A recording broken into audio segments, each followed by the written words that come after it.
Hey everybody, it's Jim here, and recently there's been a little bit of controversy going around about brands like Harley Benton and others who make budget style copies, or replicas rather, with their own kind of spin on it of classic designs.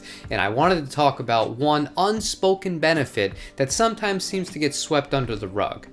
Now recently, on everybody's favorite music forum in the entire world, a place where there is no judgment, no hierarchy, no snobbery or anything like that, and all the members are super friendly to each other, the Gear page, somebody made a thread talking about how they originally purchased a Harley Benton Paul Reed Smith styled instrument, and they ended up liking it so much that they went out and bought a real deal custom 22 core Paul Reed Smith guitar. And I thought to myself, that's amazing. And I feel like that's something that goes unspoken, really, when it comes to these kind of cheaper brands copying the designs. Maybe they'll like it so much that they'll end up purchasing the real thing one day.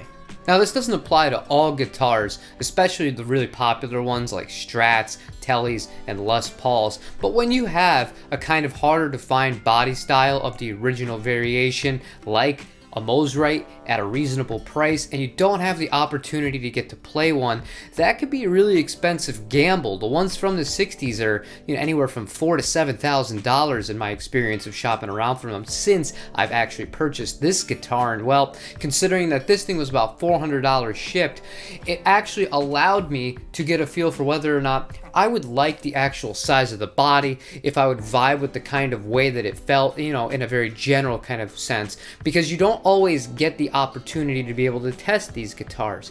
Now, I don't particularly love this guitar, not that there's anything wrong with it, but what it has done now is it's given me kind of the push, like maybe it would be worth it to get one of the originals, or even one of the Japanese ones. And the reason why I specify that is because one of the only complaints I have about this model is it has the 25.5-inch scale length on it, and it's a bolt-on neck. The Japanese copies, I've always kind of passed them up because I wasn't sure if I was going to love it, and reselling something like that could be a little bit of a financial gamble. But knowing now that I could get one of those that has the shorter neck on it, which is the Gibson scale length, the 24 3/4, and also a set neck construction, real P90s.